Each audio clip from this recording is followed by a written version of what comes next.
Ravno za to dvorišče, ker se nahajamo pravkar, bi želel, da bi se čim manj naših občanov tu srečevalo po kakšni službeni dolžnosti. Bolj privaten obisk pri prijetnih ljudeh pa je vsekakor več ali manj vedno dobrodošel. Smo namreč pred policijsko postajo v Kamniku, kjer bomo našim gledalcem predstavili komandirja, novopečenega recimo, gospoda Franceta Marolta.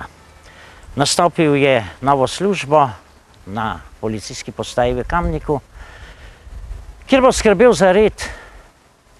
Odgovoren bo za nas, ampak upajmo, da bomo tudi mi toliko odgovorni do njegovega ravnanja in njegovega dela, da bomo lahko sodelovali tako, kot upajmo, da bomo sodelovali pri današnjem intervjuju.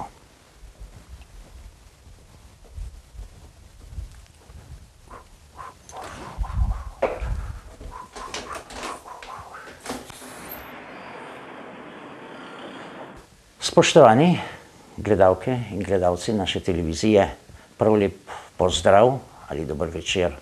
Oglašamo se iz pisarne komandirja policijske postaje v Kamniku, kjer je gospod Franc Marolt pred kratkim prevzel novo delovno področje v svojem življenju.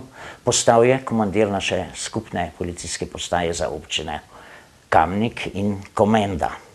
Nedvomno bo s svojim delom prinesel v svoje delovno okolje nekaj novega ali pa bo obstoječe delovanje nadgrajeval z novimi vsebinami in tako skupaj s svojimi sodelavci še poglobil zaupanje občanov v svojo, sicer na videz represivno ustanovo. Gospod Marolt, prišli ste v novo okolje, tako v privatnem kot v službenem življenju. Kot občan občanom nam lahko zaupate svoje prve vtise o naši občini? Ne glede na majhnost menim, da se občina Komenda razvija zelo hitro. Vendar kljub skrbem oziroma naporom vodilnih k razvoju, vodilni v občini niso pozabili na svoje prebivalce. Sam osebno imam dobre izkušnje z uslužbenci občine, prav tako tudi z županom, katero občina vodi.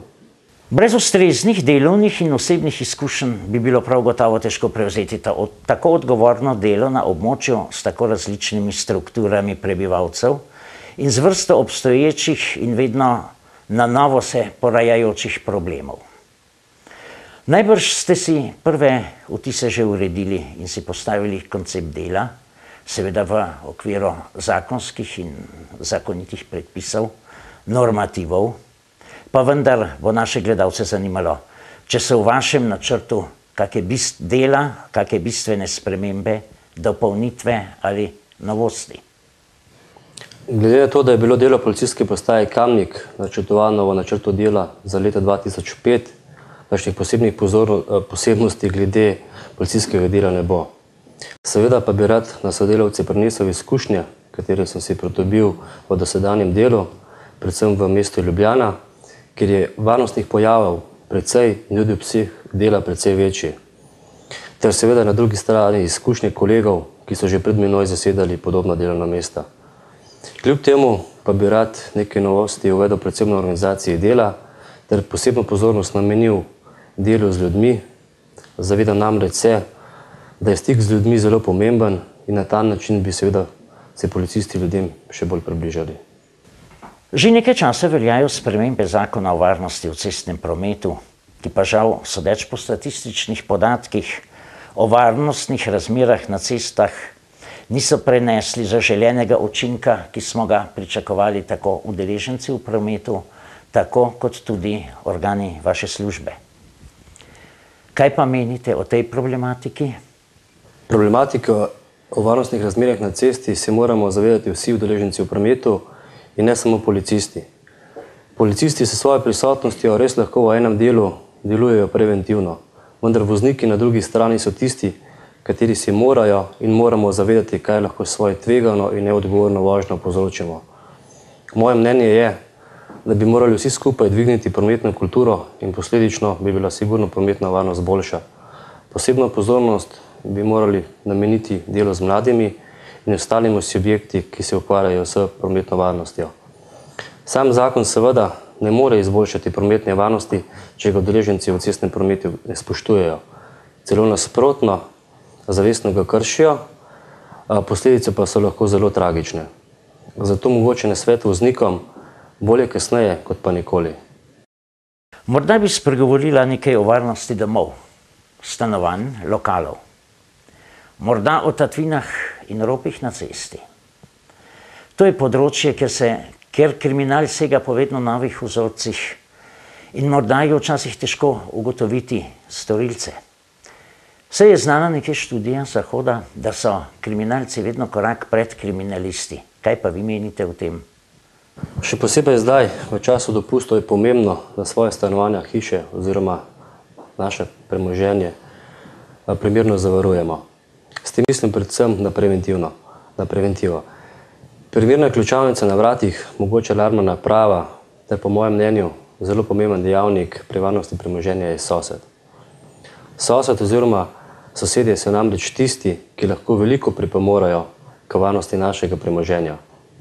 S svojo prisotnostjo ter nekaterimi opravili, kot so praznjenje nabiralnikov, mogoče kakšen večer prižgana luč ali kateri od sprejemnikov, skratka dejanja, ki dajo občutek, da pa je nekdo vendarle doma. Glede napadov na cesti pa bi rad poudaril, da si oškodovance čim bolje poskušajo zapomniti storilce in da se po nepotrebno ne spuščajo v neposredni kontakt oziroma konflikt z storilci. Seveda pa se lahko tudi preventivno obnašajo in sicer tako, da na vidnem mestu ne nosijo vrednejših predmetov, da se ne zadržujejo na samotnih in neosvetljenih krajih, da mogoče hodijo v družbi in podobno. Medčloveški odnosi. Deloma so tudi ti prekrški nekje v delokrogu vašega delovanja, vaše policijske postaje. Kako se ljudje razumemo med seboj?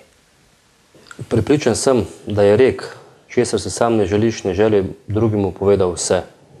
Vse prevečkrat tudi policisti opažamo, da bi lahko ljudje s toplo besedo rešili veliko sporov in vse zadnje posredovanje policistov ne bi bilo potrebno. Medčloveški odnosi so tisti, na kateri ljudje vse večkrat pozabljamo. Lahko trdimo, da so kolesarji, posebno starejši med njimi, med najbolj ogroženimi udeleženci v prometu. Društvo upokojencev Komenda ima že nekaj časa v načrtu izobraževalno predavanje o varnosti kolesarjev na cesti, posebno v kolesarski koloni v času kolesarjenja, izletov. Prepričan sem, da bodo vaši sodelavci z veseljem priskočili na pomoč in nam pripravili krajše predavanje o varnosti kolesarjev, o varni opremi kolesa, o sami vožnji in verjemite mi, oboji bomo imeli po končanih predavanjih dober občutek in korist. Varnost v cestnem prometu in pa vi, da ste prispevali nekaj za dobre medsebojne odnose med občani, predvsem starejšimi, ki, verjemite mi, vam bodo vedno lahko v oporo, in pa med vašim osebjem, med osebjem vaše policijske postaje. Od društva potrebujemo samo datum in uro in seveda se bomo z veseljem udeležili predavanja in tudi z naše strani predstavili problem kolesarjev. Žal, vsak prijeten pogovor ima tudi svoj neizbežen konec. V imenu naših gledalcev vam želim prijetno počutje kot občanu in vodilnemu možu varnosti na območju naše in vaše občine in pa naše skupne policijske postaje. Saj smo vas vzeli za svojega. Hvala za čas, ki ste si ga vzeli za naše gledalce. Hvala lepa tudi vam.